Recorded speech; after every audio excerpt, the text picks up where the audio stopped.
Oops.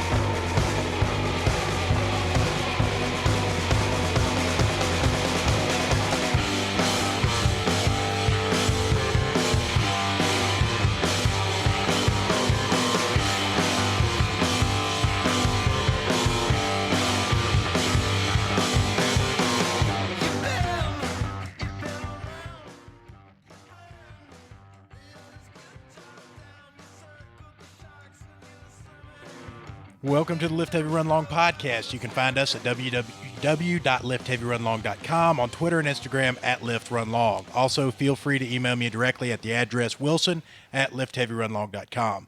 Please subscribe to our YouTube channel and leave us a 5-star review on iTunes. If you are not a member of our Facebook group, you should be, because we want you to be there. Search for Lift Heavy Run Long Community and request to join right now.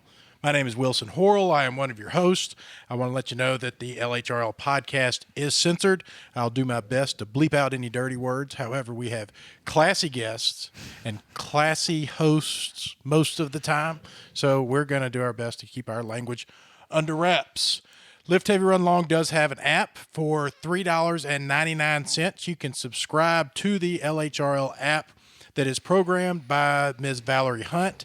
And with that $3.99, you will get 4 WODs every week, 4 body weight strength programs, as well as 4 barbell strength programs, as well as 3 body weight exercises. The body weight exercises you can do to strengthen yourself in your kitchen, in your garage, in your home, at your children's baseball game, at your knitting class, at your choir practice, virtually wherever you can squat, you can do the body weight exercises.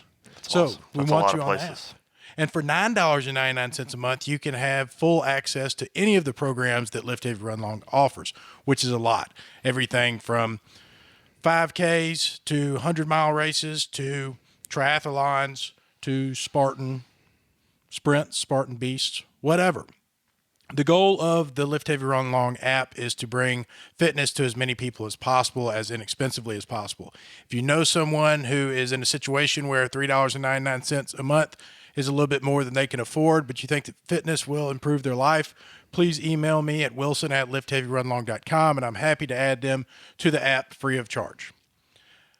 I am sitting next to my bodacious wife, Dr. Amanda Kimsey Horrell, jacked and tan. Hi. How are you? I'm doing well. How are you? I'm good. Good. What's been going on? Not much. Did a little ice skating this morning with Andy. Yes, you did. Did some trampoline jumping this afternoon with Grayson. You were so good. So good to those kids. On your day off, you could have just said what you could have said what I would have said, which was, y'all play your games and be quiet. I have the day off. And instead you Daddy's took them. playing Fortnite. That's right. We would all play our games. But you took them to do things.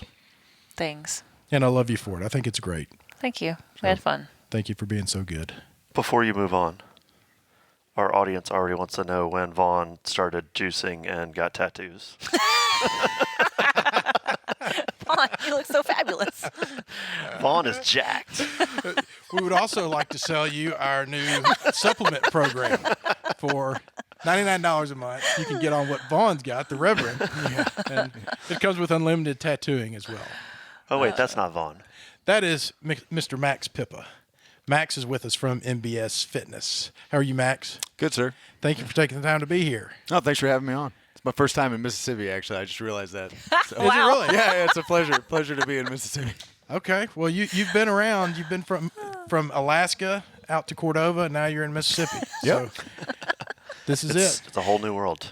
This is probably even stranger than Alaska. This is really all you need to I don't say. know. It's pretty similar to Tennessee from my experience so far. So. This is what Byhalia has to offer. Is that No right? need to go any further. But there is a grocery store down there that you can go to if you really want to experience Byhalia in a box, and it's some interesting folks down there. Gets interesting quick once you get into Marshall County. Good times. Our cameraman, the best looking cameraman in the business, Brian Swanson. How we doing? I'm good, man. You know I'm fired up. It's podcast night. It's podcast night. That gets me fired up. Wilson and I start texting each other or messaging each other early in the morning about how excited we are. We on this love day. it. We love it. And I had always problems, fun. as I usually do, with getting Facebook Live to work. And so I had many anxiety attack. My internet wasn't, my internet extender wasn't working.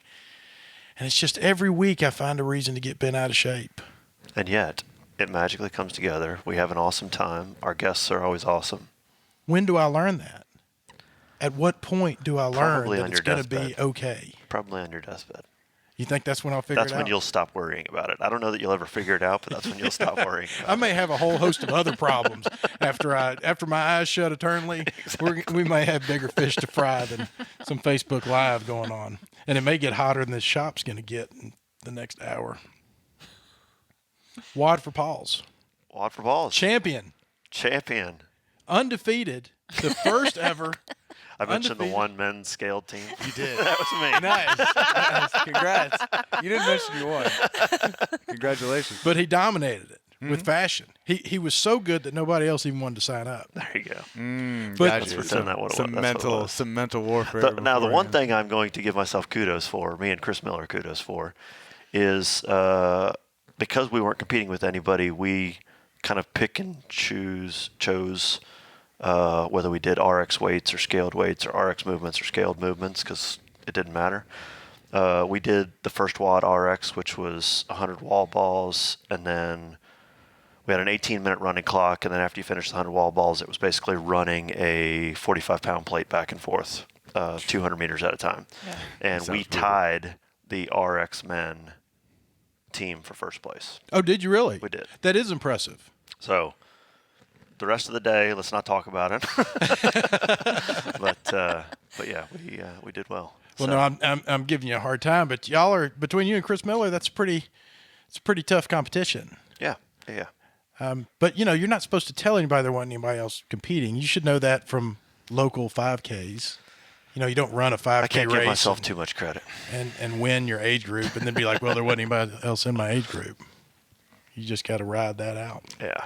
It was a good day, though. was hot. 17 teams.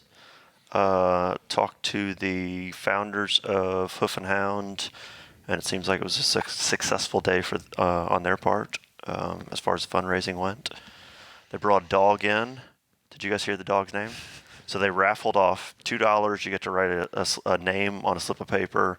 At the end of the day, they pulled a slip, and that was going to be the dog's name for one of the really? rescue dogs. Oh, I didn't know they did That's like funny. that. Yeah. Ozzy Pawsborn, Princess of Barkness. That's solid.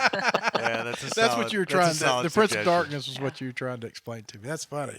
Yeah. And they had a dog kissing booth Dog kissing booth Where with you could- Toothless. where you could pay to kiss a dog who didn't seem like the most attractive dog to be putting your lips on, but it was a Toothless dog is you could awesome. kiss. I believe that. Well, it was hot in there, but everybody survived. There's no doubt it was hot that day. I'm sure in there it was awful. Abby sent a picture of us on our workout, the box jump one, the rowing and box jump thing. It's hilarious. She's like, my face says it all. And she's over there like, it's hilarious. She's dying. I mean, and it's so hot. It was stifling hot in that one corner That was the workout nobody next to finished. the doorway. Yeah. Yeah. Well, it terrible. appeared that everyone was set up with tents and just kind of hanging out like a tailgate. Yeah. Yeah, for Was the that most sort part. of the environment? Yeah. Yeah, it was good. We should have had the lift heavy run long tent out there. If only I'd had lift heavy run long support Yeah. to make that happen. Well, I was trying to support the whole household by something that pays me actual money sometimes, unlike lift heavy run long. That's So okay. I was out there hoofing it in blue jeans and a cotton shirt. If a man can chafe to death, I was going to be the first because it's a lot of walking and it's a lot of heat. Mississippi is also hot. I guess you knew that already living in Cordova because the temperature's not in. Yeah, the weather It's weather getting doesn't pretty- change dramatically crossing the state Getting pretty line. warm. Seeing as you come from Alaska, though, it's got to be a bit of a shell shock. It definitely took a couple weeks to just get used to the humidity again. Yep. Guess what I got? Reviews. 5-star review. I might, but first I have two announcements. We got to talk about the Chris Hope 5K and 10K October 6th. You need to sign up for that and join Team LHRL. You can do it virtually, or you can come on to Mississippi and be part of the race. Also, the Big Hill Pond Walking Tall 25K, 50K is October 20th. That's going to be a lot of fun. I think that race is in downtown Memphis, by the way. The Chris Hope race? I think it starts and ends in Court Square. Okay, that sounds I good. feel like I've had that conversation with him, just because you keep saying Mississippi. I do. I don't know why I keep saying that either. I think it's been in Mississippi previously. Well, and he was saying that last year or the year before, they had a race in Hernando. So I keep picturing it. They had a race in Hernando on the same day, so it kind of split the participants. I just don't want to scare people off thinking they got to drive all the way to Mississippi to run the race. Yeah, you don't have to come all the way out yonder. You can do it. It's not like you got to come to the LHRL studios or anything. You got to pack a bag, stop for gas twice. Come to Shade City. Do you feel shady when you pull up here? No. You don't?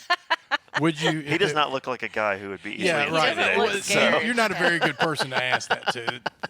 I'm thinking in terms of like, especially when it gets dark early, when it gets dark at 5 o'clock, and you're pulling in here trying to find the place, and you're out in Byhalia, you pull up a gravel road.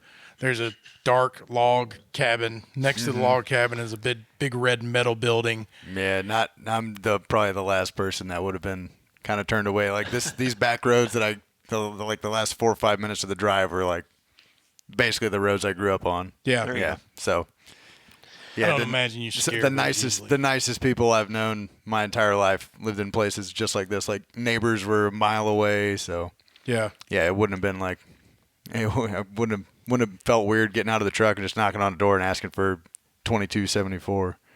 So is the log out there with the house numbers on it new? it is.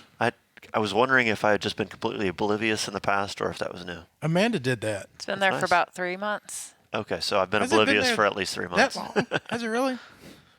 Well, I've been oblivious. I wanted the log I guess it moved, has been. and I was like, you know what? That's a good place to screw these numbers in because I was going to do it on the porch. I'm like, That's so why I left the walked log down the there lane for and these screwed past in the 15 numbers.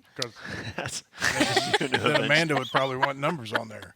Even the first 12 times that she mentioned that she would like that log moved, I thought, I bet she's going to want numbers there. And I was right. Turns out. Everything I do it for you, Amanda. Should make a song about that. There should be a song about that.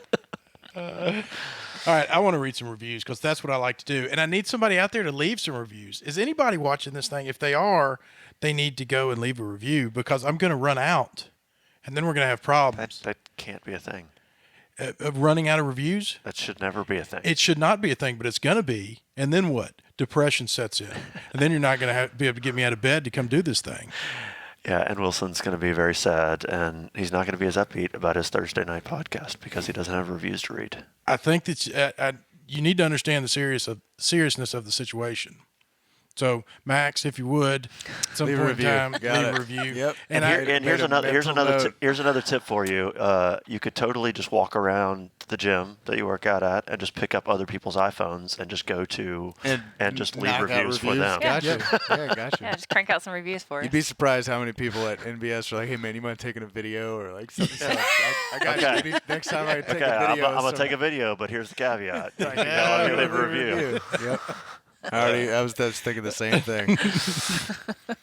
We have like 65 reviews, and MBS Fitness Instagram's completely dead. Yeah. Like, what's going on? Nobody's working out. That's all the reviews. All right, 5-star review. Look forward to your podcast every week by Giant Paws. I started listening to you guys because you're a local, but I continue because you're a real. I am not a CrossFitter and lately not much of a runner, but I watch or listen every week, and I learn something every time. Keep doing what you do so people like me can be inspired to be better at fitness and life in general. Thanks for being you, Kathy Mitchell. Boom. That is a really nice, heartfelt review. It is. That's nice. And that's the thing I love. It's we were kind of talking offline beforehand about like what kind of people were listening, and this community is all sorts of people, and not even all of them are working out right now, but they still love to support each other and still love to hear the stories and stay in touch. It would be hard to box in our listeners. to say like what kind of people listen to this, because it's not any one kind of people. You know, not like you said, not even all of them are fitness people. It's just people that are people. Just and I enthusiastic people. I think That's our box. I That's swear our to box. God, I think I'm going Enthusiastic. blind. I can't even hardly read what's on here, but this review is glowing, so I can see it. Oh my goodness. Well played. That was a terrible segue. That was a total setup. I didn't mean to do that. That's just natural talent. Wow, I just come by that naturally. Awesome hosts, guests, and podcasts by SMKM89. I wait for the podcast every week. Wilson, Vaughn, and Amanda do a great job bringing fitness to the masses. Every week is better than the last, and I can't wait to see where this podcast and community go. Because of y'all, I've signed up for my first ever race at Big Hill Pond 25K.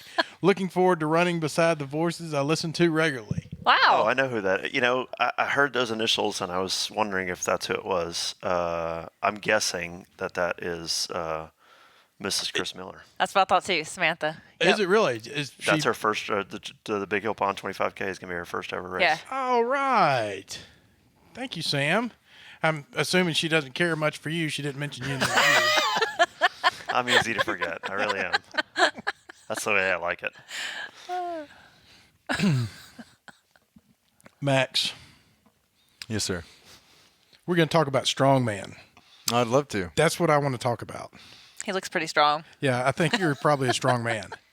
How does one get into Strongman? It's like it's just a weird niche that a lot of people will end up like gravitating towards, in mostly hardcore type gyms, or just like people scouring the internet, or luckily with like social media lately, the outreach has been way higher. So like, I don't know, just following different hashtags, or you can just get suggestions if you follow, X, Y, or Z person on Instagram, and then they like a video. So like, it just shows up in your suggested feed. So that's been bringing a lot more people out to try it as a sport. And I think this whole revolution that's been happening the last couple of years, probably due to Instagram, to be honest, at least like in part due to Instagram, this whole like strong is sexy revolution that's happening with the females. And I think that has brought more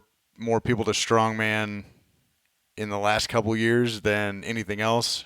And a lot of this stuff I think is like in part due to CrossFit and the explosion that it's had as a sport in the last probably 6 or 7 years, and just the overflow of people who get into fitness because of CrossFit, and then they find like they really like it and they want to compete at something, and maybe just like the guy that got into CrossFit who's 6'2" and used to play college football or something like that, loses 20, 30 pounds. Now he's like down to 250 or something. He's like, man, I'm never going to be great at CrossFit, but I could still like work out hard and do strongman or something. Like we get a lot of guys that end up coming from CrossFit that try strongman out, and they're just like, well, like I'm naturally better built for this, and it's kind of like right up my alley.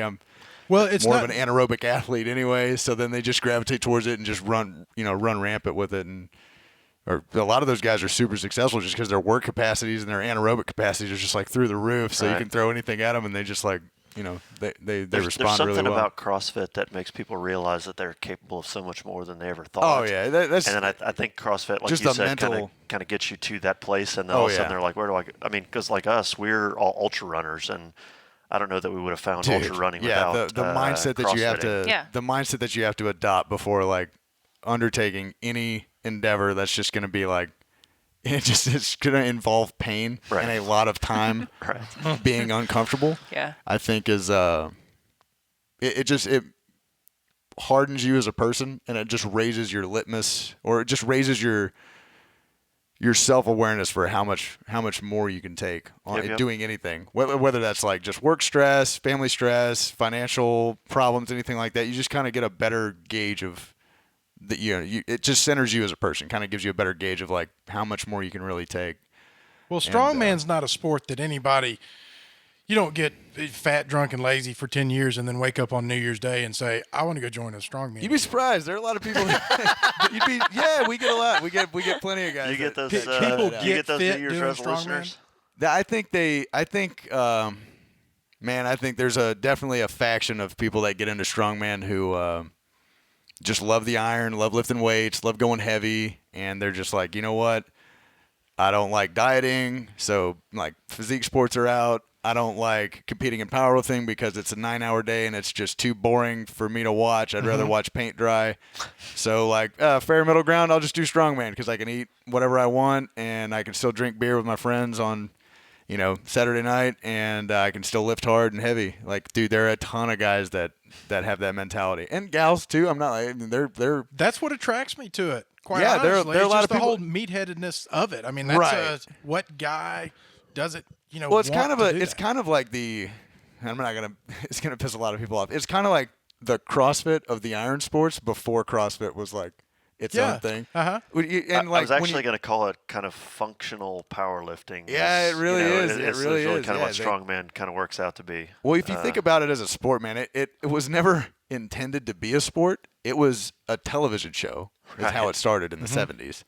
So like this was an event that was made for TV that eventually like they kept reproducing the show, and then like 10 years later guys were like, well, promoters were like, hey, we can make some of that equipment and host our own contest and get a lot of people at this state fair to, interested. Like, had a really, really slow start as like an amateur sport at the amateur level. Probably didn't get big until like the 90s, or big enough to where like somebody could go out and find it. Right. To like the late 90s, early 2000s, at least the internet. At least in the United States. But yeah, I mean, it was a made-for-TV event that eventually became the sport that it is today, like the niche sport that it is. Do you find that people come into strongman and maybe are okay lifters with the barbell, but then they find that they can just kill it with? There are like two huge groups. There are probably like a few big ones, but the two biggest groups that you'll see of people that gravitate towards strongman and end up starting it as a sport are the guys that are like super strong statically in the gym, like really good overhead pressing strength or bench strength and really good deadlift and squat strength. But like you put them under a yoke and they have no core stability. Their unilateral strength is crap. So like you get them moving with farmers or yokes and they just like fall apart. They're looking around like, what the hell? Like that kid over there who's 16 who can't even back squat 405 just ran with a 600-pound yoke. Meanwhile, I can squat 600 for reps, and that 600-pound yoke is crushing me. Like, that's a big ego crusher for a lot of really strong dudes that try strongman. On the other hand, there are people that gravitate towards it as a sport because maybe they're like done with high school sports or college sports, and they're like, I'll give it a try. And then they go out and try it, and they are just freaks at like the moving events. Mm-hmm. And like the medleys, their conditioning is just ridiculous. Like maybe just really good at stone loading, some like the odd type strength that it's hard to like the things that you have to be like technically good at and strong to be good at. Some of these guys are just naturally like just freakishly strong at X, Y, or Z event, and then they are lagging like way behind lagging strength on their static movements, like the overhead press and the deadlift for like strongman's sake. It's like channeling your inner old man strength. Yeah, like that's what strongman like likes to pride itself in testing that functional strength. Like, I mean, at a typical 5-event contest, you're going to have an overhead event for either a max or for reps, or it could be a medley. Same thing with the deadlift. So those are like two very big static movements that are always going to show up in a contest. Unless it's World's Strongest Man, then it could be like a squat also. But typically, most local like amateur level or even like national level contests don't have a squat event. Would a squat in strongman be a barbell squat? Not always. Sometimes it'll be like a thicker bar than a barbell could be an axle, and most of the time it's going to be like down to boxes to touch and then come back up, or some type of objective measuring of depth. Mm-hmm. Like it could be on like a pivot joint, like a car squat or something like that, or any different number of apparati that gauge depth without having a judge there to gauge the lifter's depth.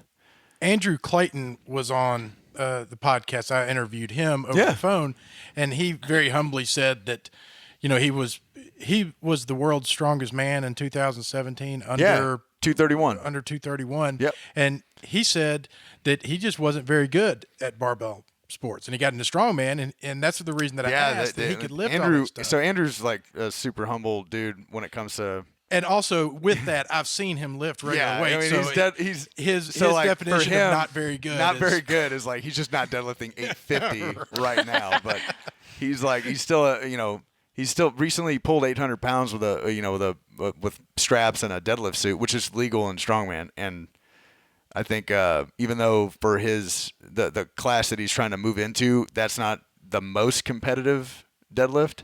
That's still it still sets him up really well. Like he's just a humble dude when it comes to his weaknesses, but he is a very strong and very well-rounded athlete, as like made evident by his performance at Worlds, by his performance at multiple contests in the last year. But recently he just won USS Nationals as a heavyweight and got another invite to a different Arnold. I think Arnold Spain is the invite that he got. So like the guy's a freak. Like don't let him talk himself down. Like just because he's not deadlifting 900 for reps doesn't mean he's not strong. Like the guy's freakishly he strong. wasn't fooling me. Yeah, for sure.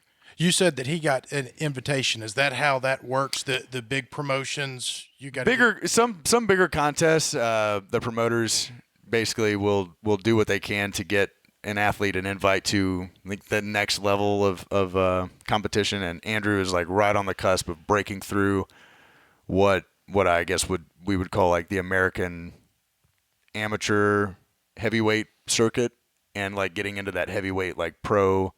He's already a heavyweight pro in strongman, but getting into that next level of like pro competitions for him would be like, and he competes at heavyweight pro nationals for America's Strongest Man. He competed at that last year and did okay. He did America's Strongest Man 105K, the 231. He did really well there, and now he's trying to get into doing the contests with like Zadrunas Savickas, Mariusz Kielikowski, or Mateusz Kielikowski rather, like a lot of the guys that were competing at the Arnold in Columbus this last year, like Thor Bjornsson and Brian Shaw. Like Andrew is trying to break into that level of competition, like now with bigger payouts. You're breaking into some level of competition because it said that I read where you just received your card. I actually got my pro card a long time ago, unfortunately. What does that mean? So when you compete as an amateur, there are going to be different contests that you can go and compete at that will qualify you to compete at the pro level. And there are I think there are still two classes right now, and like the heavyweight and the lightweight classes. Whenever I got my card, I was a lightweight, which was 231 and under. And a lightweight and strongman is 231. That's funny to me. Wow. Yeah. Under 231 is the lightweight. Yeah, okay. Exactly. And Still somewhere between sometime whenever I was on my hiatus, I guess there became like 4 weight classes. So there's like a 175 class, 198 class, a 231 class, and then the open for the men. So I don't know if I don't think the 198 or the 175ers have a pro card yet that I'm aware of. I don't think that's a thing yet, but it could be, I guess. Right now, there's still just like the 231 and under pro class, and then the 232 and above, the heavyweight, the open pro class.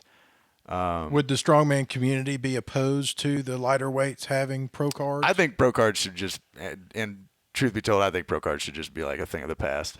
Really? Yeah, I totally think From a man who has the pro card. I mean, yeah, I'm not a. If I had a pro card, I would think that they should live forever. Nah, I just I think if you were to host a contest somewhere and you put the money up for it for reward or for like, contest payout, top 5 get paid X, Y, Z, and so on and so forth, the strongest guys are going to show up to that contest, regardless of if they're a qualified pro or not. And you can see in a couple different competitions almost every year, there's like some freak of nature comes out of left field and places like top 3 when nobody's ever even heard of this dude before.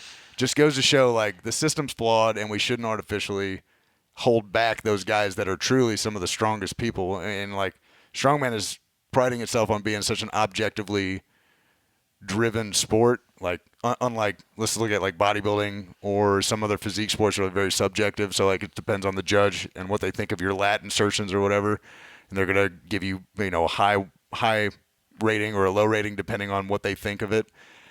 Whereas like if you lift 10 more pounds than the guy in your weight class, you won. Like Right. it's as objective as it gets. It's just Yeah. Earth's gravity's not changing anytime soon. So Either like, that 1,000-pound ball of concrete goes over that thing or it doesn't. yeah, or he did it more times than you, so he won. Sorry, bud. Like there's no black. It's as black and white as it gets. So like, if you host a contest with heavy weights and a lot of money, like money talks. Like you're gonna get the strongest guys to show up and compete at that and walk away.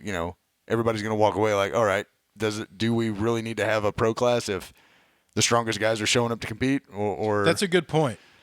I don't know. I just say, man, my philosophy on that is kind of due to the way and the success of a sport like CrossFit. Like, look how inclusive that is as a sport, and look at the fact that, like we were talking before this even started, like a local contest and how light some of the prescribed workouts are, the WODs. Like, that could be a bad thing to some veteran competitors who are like, man, that's, this is just too light.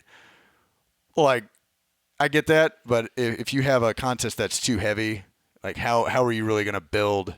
How are you really going to build the CrossFit in that local boxes community? Like how are you going to get people excited about a sport where they go out there and like 9 people out of 17 or 20 or 25 could even finish the workout, or like let's say like only like 3 or 4 people out of that'd be even more embarrassing. Like, okay, well, we didn't really check the weights, or maybe it was like designed to be that heavy. I don't know. I just think that's not a very inclusive way to build the sport at the level that you're talking about, like a local contest. It does seem Likewise, sort of counterintuitive that from what I can gather from the strongman community is that, why is, of course, there's a bit of a disdain for CrossFit. Yeah, I think it's a little bit misplaced. But why kind of just silly. the feeling that I get is, why is everybody doing CrossFit? And then on the other side, it's kind of like, but strongman isn't for everyone. So it's like, well, then everyone's not going to be involved in that. I think that's a flawed. I think the biggest mistake there is that strongman can be used for anybody that's healthy enough to move their body through a full range of motion and not have pain. Like if you're looking to get stronger, leaner, in better shape, and you want to do it using strongman as the medium, then you should do that. Just like that's as plain and simple as I could put it. It's for anybody that can do it because of how scalable it is. Mm-hmm. There are 300-pound tires that I could get my 60-year-old mom to flip if I showed her how to do it. And she could get a good cardiovascular workout, a good anaerobic, like 30 seconds, 30 seconds of work, flipping the tire, and then rest 90 seconds. And she did that for a 20-minute AMRAP. Like, she'd be smoked. Yeah. And she'd probably have a fun time doing it if she was excited about flipping tires.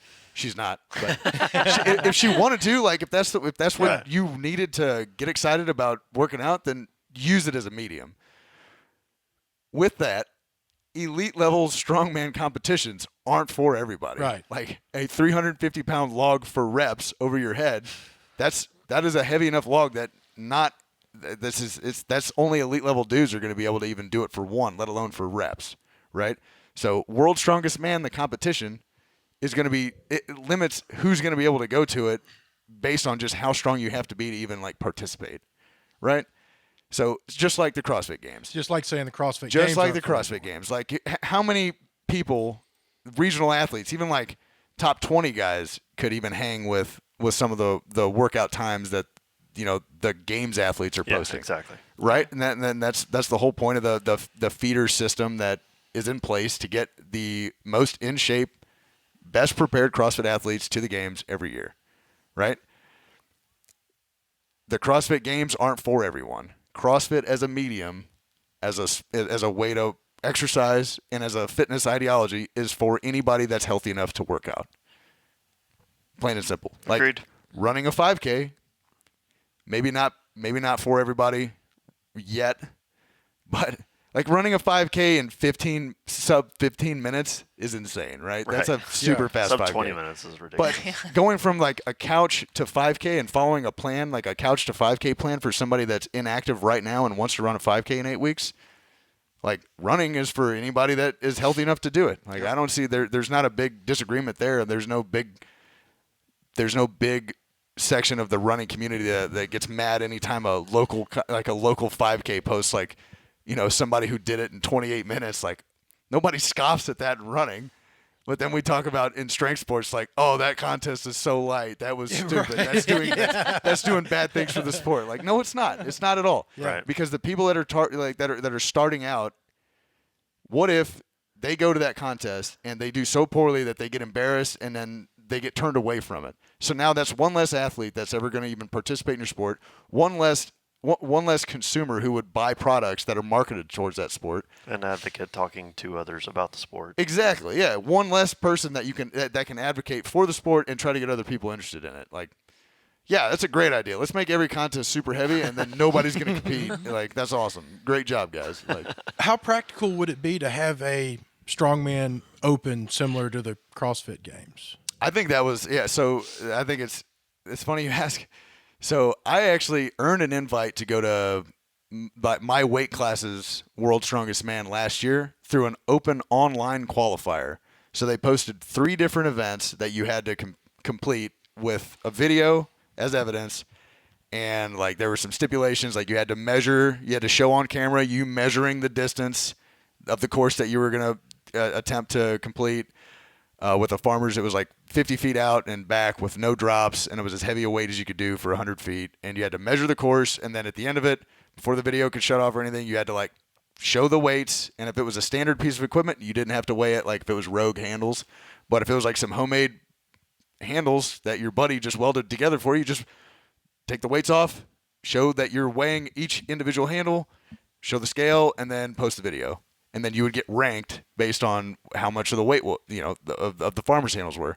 So like everybody in your weight class that was posting farmers' videos got ranked. And at the end of the deadline, the top like 17 or 20 guys, depending on which weight class you're in, got invites, along with 10 other athletes who got auto invites based on performances they had in the last year. So like winning nationals got a guy an invite, some big European competitions got a couple guys their invites. Like one guy won the UK's strongest man under 198. He got an invite for that. So that worked tremendously well. And you saw, if you look back at this competition that took place in Raleigh in December that I took second at, there were guys there that placed on the podium that got invites through that online qualifier. That otherwise, if it had been only like you had to do, or you had to be like a pro, or you had to do this contest, and then you had to go to this contest, and you win there, and then you go to this contest, and then you get your invite. Like that would have limited the amount of competitors. It would have been a less inclusive show. And the fact that so many people placed well, like even there were a lot of guys that placed in the top 10 that were from the online invite, or the online qualifier. So like that proves the point of that I'm trying to make, that it should be more inclusive and it should be more of an open style system anyway to get to these major competitions, these bigger competitions. Yeah, the thing I was going to bring up when you were asking that, Wilson, was just the idea that, because CrossFit is a organization, they kind of can specify like the equipment we use, and so their affiliates all have like certain types of equipments, and so the open workouts are easier for them to say, okay, these are the open workouts to manage, and to manage it because and so, but it's interesting you kind of covered that. A 20 kilo bar with great action on it is going to be a little bit better than the 45-pound Texas power bar that some dude in his garage is trying to use for a clean and jerk. That might be harder to complete the clean. You guys know exactly what I'm talking about. So, but you covered that though, like with the online qualifier that you did, where you have to actually like videotape think about what that does for a fringe or like a niche sport like strongman, especially with like the kind of like, I hate to admit this, but like a lot of the guys that end up getting into it are like kind of like strength training hermits anyway. Like they just like to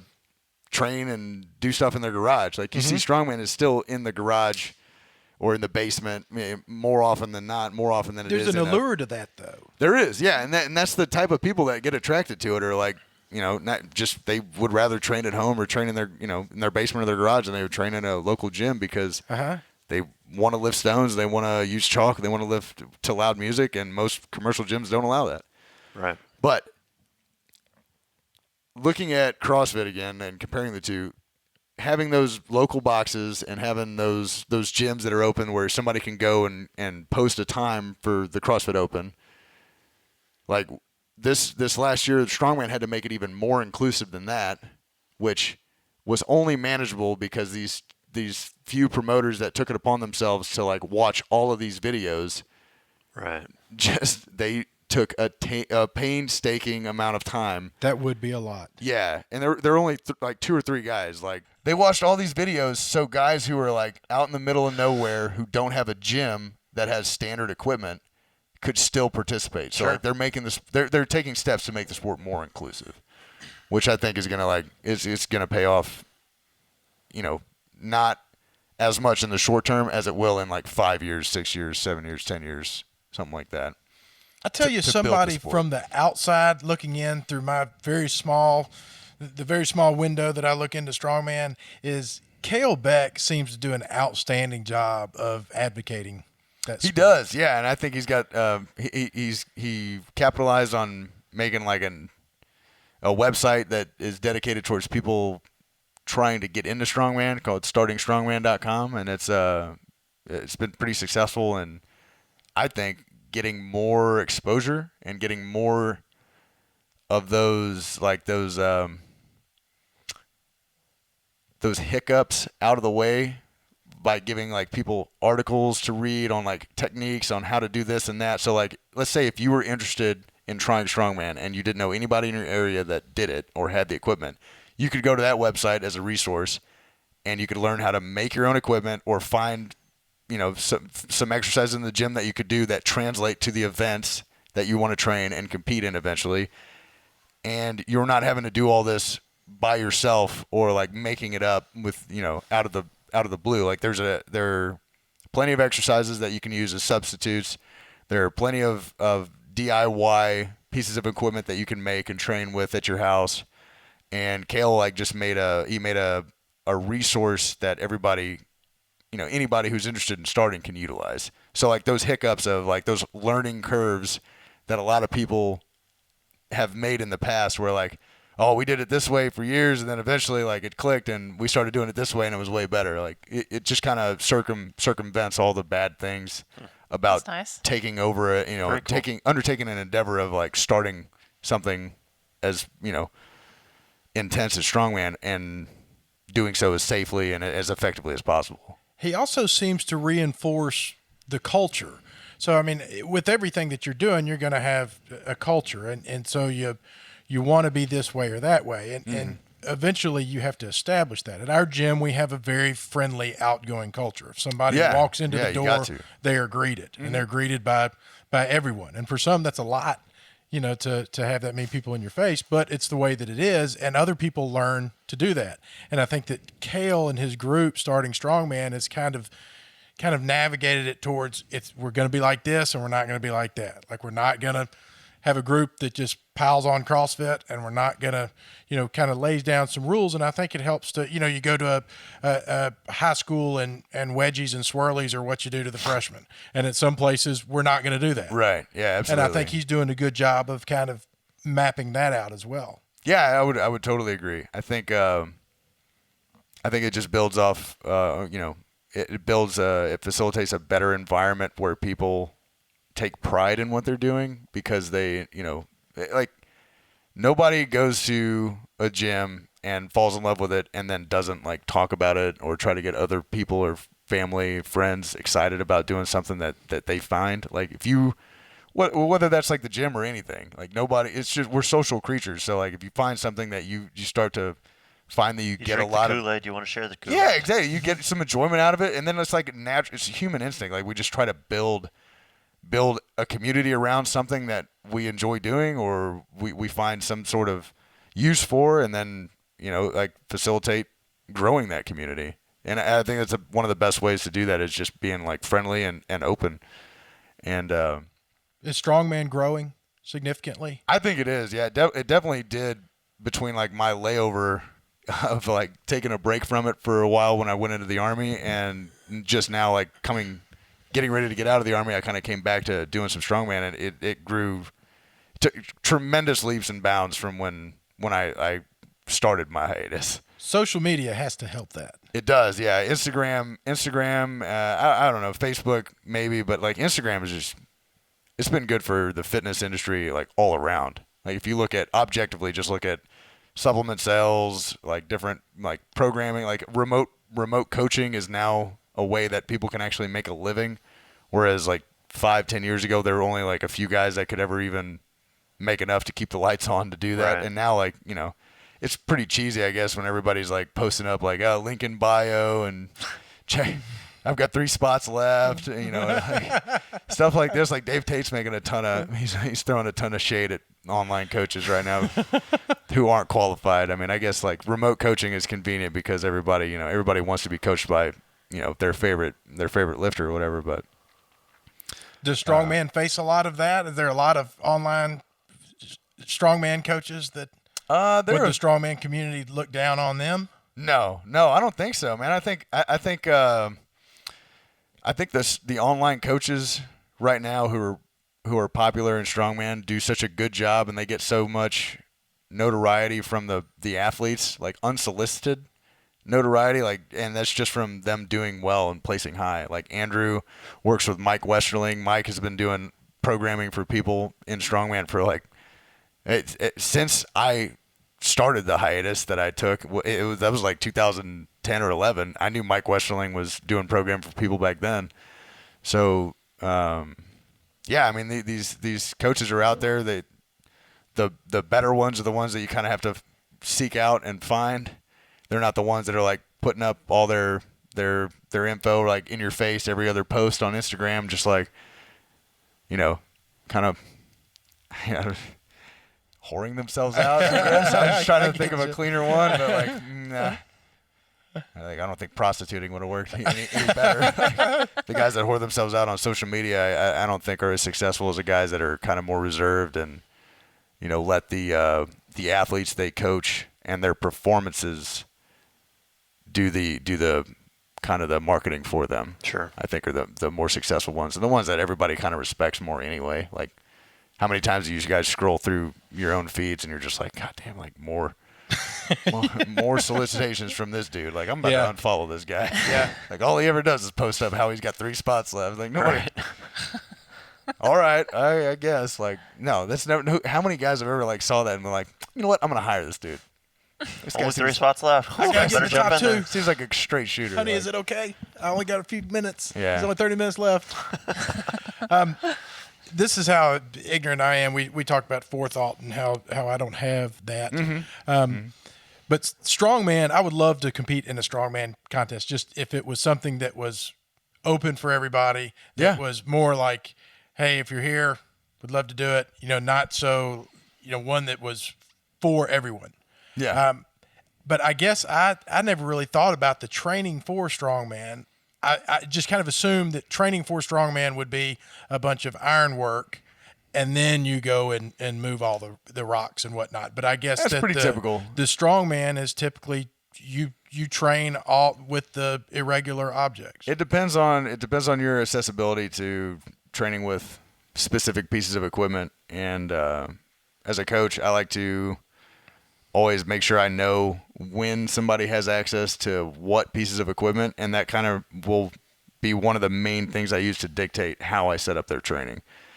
And the nature of some events being how the recovery and the adaptation, how long it takes to recover from certain events, there's an advantage to training those less frequently and sometimes staggered away from training other events like heavy deadlifts and like heavy yoke, for instance, take a lot longer to recover from than doing, let's say, like a 60-foot tire flip and sled drag medley. Like, a guy's going to do one of, you know, he can recover a lot faster from that in a day or two than he could from, you know, pulling like a max triple.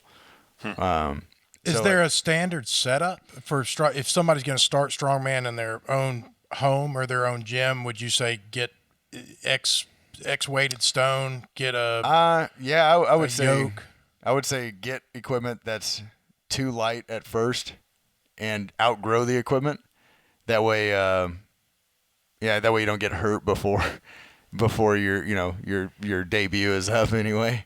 I would say get like a sandbag is a very versatile tool that you can use for almost any loading event, whether it's a keg, a sandbag, or a stone. I actually prefer to do more sandbag work with my athletes and with myself than to do like pure stone loading all the time, just because you can use a lighter sandbag and it's a little bit more flimsy. So at the end of the day, like you're still working the same movement, like the same load, the same motor pattern. It's just you're doing it with a little bit less weight, and you don't have to get tackied up all the time. And you can do it inside at NBS, which is air conditioned, so it's a little bit nicer in Memphis.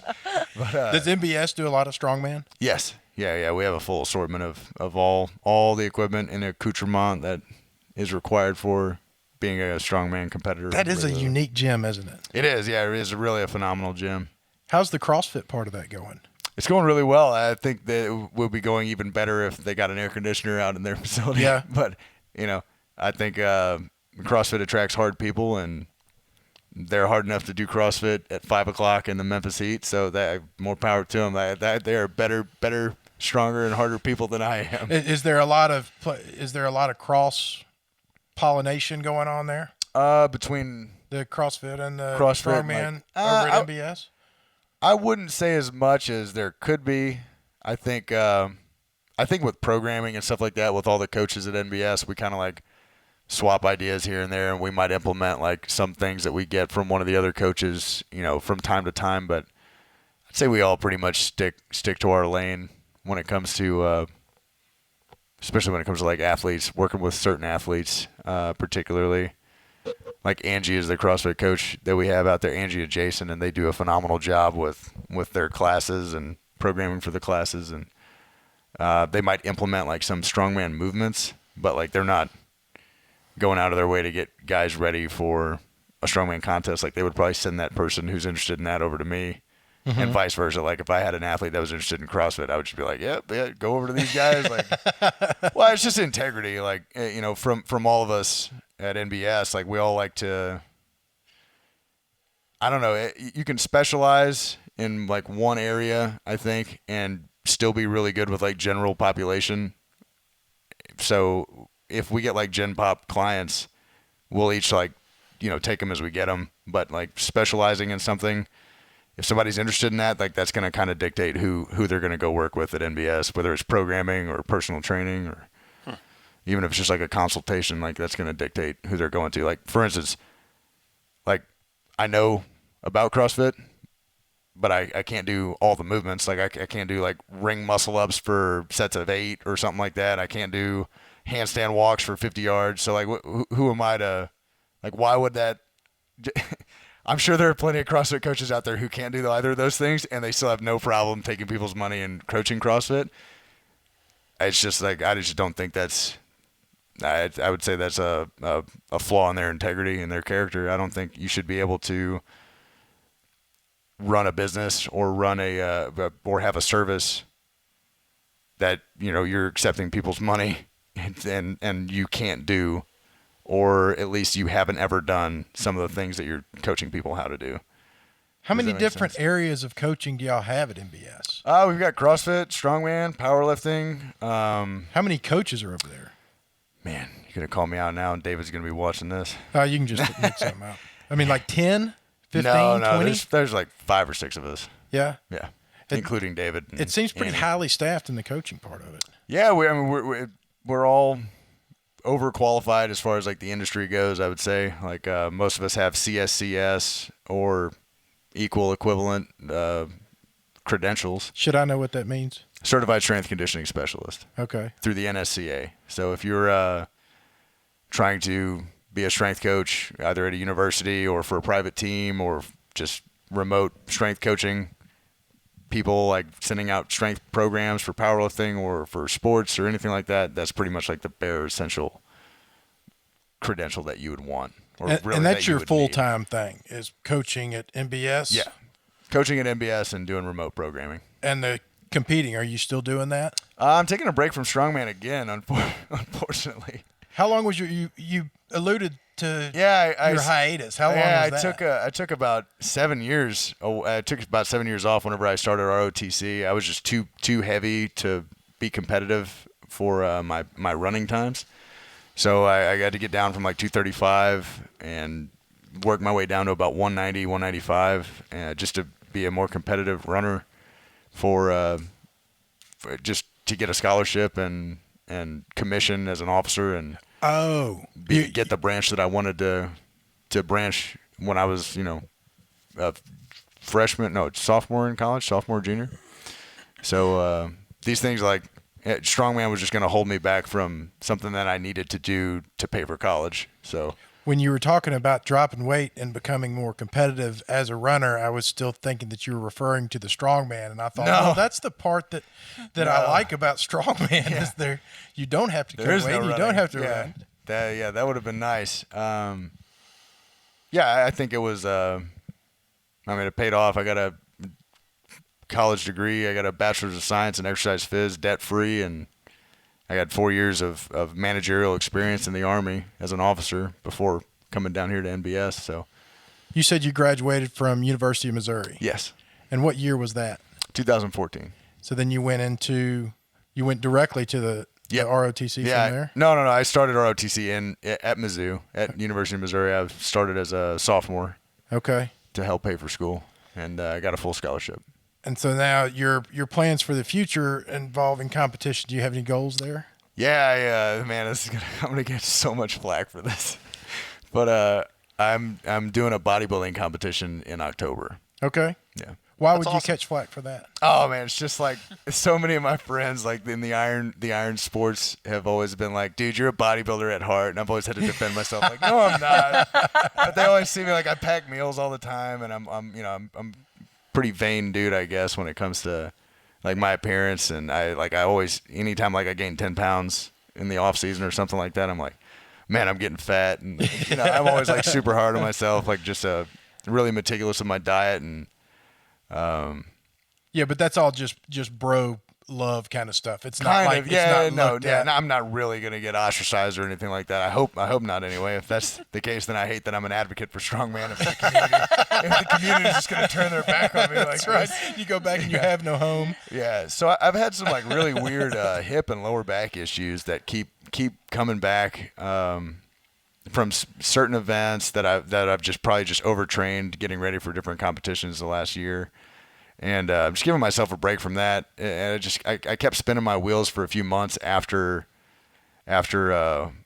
Worlds in December, and I tried to come back, I guess, a little bit too earlier than my plan that I wrote out to come back to heavy event work. I just jumped back in it a little bit too soon, I think, and I'm paying for it now. So I got into like a little bit of a low spot with training, just not really having fun with it. And, man, I truly just needed to, I guess, recenter myself and just have fun. Go focus on something else for a minute. Yeah. Well, the thing is, like, we get so focused on these products as, with anything in life, any endeavor that you're trying to master or any hobby or goal or anything like that somebody could undertake. Like, we get so focused on the end product, and like, how many times have you guys like focused on something so long, so hard, like just this race, like at the end of this race, it's going to be, this and that. And then by the time the race is over, like, man, it's like, what the hell, what am I going to do now? It's kind of like a little bit deflating, right? Because all you think about is the enjoyment of the product. And, I definitely got into that habit of just thinking about product. I totally understand where you're coming from. Yeah, man, and just recentering myself and just to focus on the process. Like, what got me started down this road to begin with when I was 16? Like, I loved working out hard. Like, I loved it. I just got bit by the iron bug so bad that I would just be laying in my bed at night with a light on, reading bodybuilding magazines, reading anything my mom would buy from Barnes & Noble, like anything I could get my hands on. I would just be staying awake until like 11:30, 12 o'clock at night reading this stuff. I'd be in school the next day, like reading in the middle of class. I'd get like, called out by the teacher. So like what started all that was just I had an affinity for just enjoying the actual activity of lifting weights. Like, if I could have lifted for 6 hours and gotten more out of it than if I was lifting for like 2 or 3, then I definitely would have done that. But thankfully, like in that reading and the research, I learned right away like that wasn't the answer. So, thank God. It might be. Yeah, but like the process is why I fell in love with it. Like the training, I mean, who doesn't like, eating decent food that is good for your body and makes you feel better? Getting a good night's sleep, man, makes your day, even though it's 8 hours, like it makes the other 16 hours of your day better if you get a good night's sleep, right? I mean, Sure. I'm not preaching anything that you guys probably don't Absolutely agree not. with Correct. or no. Like you would have more time if you slept 5 hours, but would that time, would you be as productive, or would you? You said it, man. Probably I'm not. with you. You probably wouldn't. It'd be less enjoyable time if there was more of it. Yeah, it'd probably be less enjoyable because we're all cranky people whenever we don't get enough sleep. Right. So the process is, and being in love with the process is something that I kind of started. I just realized like I had kind of lost my way a little bit, like. And it was because of being injured, or not just injured, but just experiencing chronic pain, doing some movements, just kind of deflated me and like kind of took the fun out of it. So then like I wasn't able to train that hard or get that same like reward on the day of doing something. It's just I was constantly, or I wouldn't say constantly, but consistently underperforming to my expectations, and nothing felt good physically. So I was just like, man, I was just kind of at my wit's end. And then a couple of guys at NBS actually were just like, there's a powerlifting meet in November that I was thinking about jumping into, and a couple of these other guys, but that's still like a lot of load on the low back, the lumbar spine and hips. So I was kind of like up in the air about that. And then some guys were jumping into this bodybuilding contest in October, and I was like, dude, I'm just going to do that because I've never done it. I could learn a lot more about nutrition. I could learn a little bit more about supplementation, become a better strength coach for anybody who's interested in, physique enhancement or aesthetics. I could offer a different service, become a more well-rounded coach, and in the process, like maybe fall back in love with that process of training again, and not just dread like going and doing heavy stones because I know it's going to hurt, and I know I'm not going to lift as many, I'm not going to hit it for as many reps as I wanted to or I'm expecting. And I love that. Just, I like back it to the because process. on a much lower level, and a much less competitive level, I'm the same way in that I'm glad that I have running to fall back on, and I'm glad that I have squats to fall back. I don't like CrossFit all the time. I don't like running all the time. I don't like this or that all the time, but I think it's important that I have different toadstools that I can jump on. Yeah, absolutely. Because sometimes I just wake up and that's just what I want to do and what I don't want to do. And I don't necessarily have a good explanation for it, but I need a toadstool to jump to. Yeah. Because otherwise I'll just lay down and become one with the couch. Yeah, no, and that's not good either, man. It's just from the perspective that I'm trying to keep, and I'm trying to like instill in other people that are around me and like that care to hear my opinion. I think focusing on the process is really the key to mastery and the key to,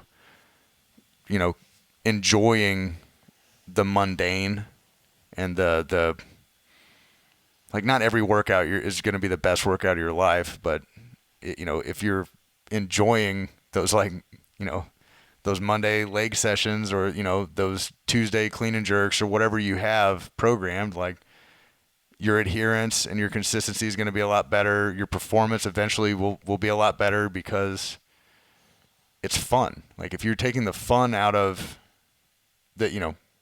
what you're doing to begin with, like a lot of people let this stuff stress them out more than anything else in their life. Like, unfortunately, like we all got to this, or, kind of gravitated towards it because it was a good de-stressor. You ever notice that? Like people like, That's an I love to interesting work point, out yeah. because it helps me with my stress. Like, dude, I get way more stress from working out than anything else in my life. So like, and I think a lot of people are the same way. Like the really type A, very competitive athletes that I've experienced talking to and communicating with. This is probably the biggest source of stress in most of their lives too, and I think a lot of that has to do with just the mindset and the mental framework that we have around the individual workouts, the microcycles, like the week of training, then the training block, and like the whole year goal. Like they're all product related goals. Most people, most times, like I want to hit this squat by September. How many times have you ever heard somebody be like, I just want to squat every Tuesday for the next 6 months? Like, no one says that because that's like an easy goal. And then we would all like joke around like, well, that's kind of easy. Like, all right, dude. Like, I mean, that's a product. That's a process goal versus a product goal. You know what I mean? And then like those are maybe they're bad examples, but there are a lot more. I'm following you. 100%. Process goals out there that people could like. Product goal would be like, I need to hit these macronutrients every day. Like that, maybe you're not at that level yet where you need to worry about exactly what macros you're tracking every day to get the most out of your nutrition. But maybe just eating 4 or 5 times a day and eating, mostly healthy food for you, like eating more green leafy vegetables, more fruit than you're currently eating. Being conscious. That's a process goal versus like eating X amount at every meal for the next like 4 days, and then I get a cheat meal or so on and so forth. Like having those process goals and having those staying more processed focused, I think is honestly, it's a way. I don't know. Some people would probably say it's like being easier on yourself, but I've found that anytime I'm having more enjoyment, I'm always performing better. Like anytime I get more enjoyment out of training or out of just like adhering to a specific set number of calories that I'm consuming at that point, then I always feel better and I'm getting more out of it just because it's I don't know, it's more manageable for me, I guess, or it's just more enjoyable. I think there's a lot to be said for that. Well, guess what? That's the hour. That's the hour. We did good, didn't we? Yeah, absolutely. Yeah, this is keep going. Time goes by pretty quick. Can you see why I have a cutoff time, or else we'd sit out here for 3 hours? Yeah, definitely. Shoot the breeze. Man, I really appreciate you coming out. Thanks for having me.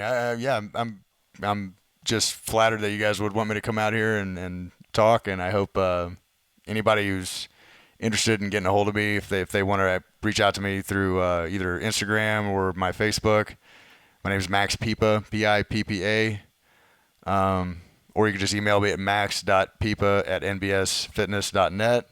I'm pretty receptive within like a day or two tops, so just email me and nice. I'll get to you if you got any questions or if you're inquiring about programming or just if you got some questions about just like basic training and nutrition stuff. Just let me know. I appreciate you being willing to share your sport because that's where we're here. Whatever people want to do is good as long as people are doing something. Absolutely, yeah. Exercise is, exercising and fitness have made me the person I am today, and that led me down a path which paid for my college, and I have an undergraduate degree debt-free right now, and I'm working in the fitness industry because of a passion that I wish I could get more people excited about, and especially here in the Mid-South, get more people involved just, for health reasons. But, I think what you guys are doing is great. In any way, shape, or form, I can try to reach more people and get them excited about exercising. I'm going to try to do that. Awesome. I love it. Thanks, Max. Awesome. Yeah, thanks for having me, guys. Thanks. Lift Heavy Run Long number 105 is in the books. Boom.